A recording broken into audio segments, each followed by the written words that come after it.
नमस्कार। एक रेलवे का एक डाटा आया है। एक लड़का ने आरटीआई किया था। आरटीआई के अंतर्गत उन्हें जवाब मांगा था, how many seats vacant in railway. और सेकेंड मांगा था, how many seats in group D. दो का जवाब मांगा था, कितने टोटल वैकेंसी खाली है और ग्रुप डी में कितने सीट अभी है। तो उन्होंने रेलवे भर्ती बोर्ड से जवाब आया है, जो पार्लियामेंट चल रहा था, और फिर जवाब का खुलासा हुआ है 1/8/2024 तक 2,35,860 सीट खाली है। कितना?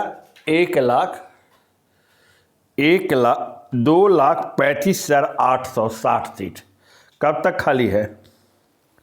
यह सीट खाली है आपको 1/2/2024 तक। लेकिन पिछले सीट के विषय में जान लें, 1/7/2023 तक सीट खाली था 2,61,000। तब फिर सीटों की संख्या कम कैसे हुई? सीटों की संख्या कम हुई जैसे प्रमोशन के तहत अन्य जो डिपार्टमेंटल एग्जामिनेशन होता है उसके तहत रेलवे की नियुक्ति हुई होगी, जिस कारण की सीट खाली है। तब फिर प्रश्न उठता है कि लगभग 2,35,860 सीट है, इतना सीट कम क्यों? अब टेक्नीशियन में 9,000, अब मात्र 5660 सीट, 8,000 सीट लगभग आपको, 5-6 हज़ार सीट लगभग आपको ALPB। तो इतना सीट देने का क्या मतलब है? तो उस पर जवाब आया कि अगर मंत्रालय चाहेगी, रेल मंत्रालय चाहेगी तो सीट बढ़ सकता है।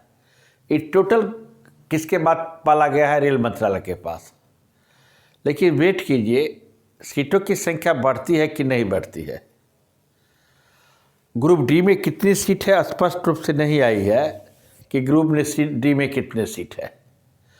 फिर बहुत सारी वैकेंसी आने वाली है रेलवे में, जो अपना निकाले हैं डाटा कैलेंडर, जैसे जूनियर इंजीनियर का वैकेंसी हो, ASM का हो, TC का हो, अन्य वैकेंसी हो, सेक्शन इंजीनियर का वैकेंसी हो, उसमें देखिए क्या होता है।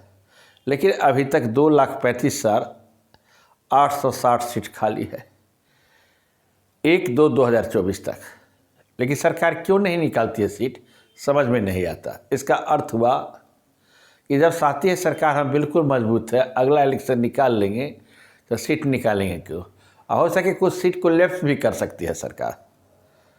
तो यह सीट के विषय मुझे जानकारी मिली, मैं डालने का प्रयास किया, आपको जानकारी देने का प्रयास किया।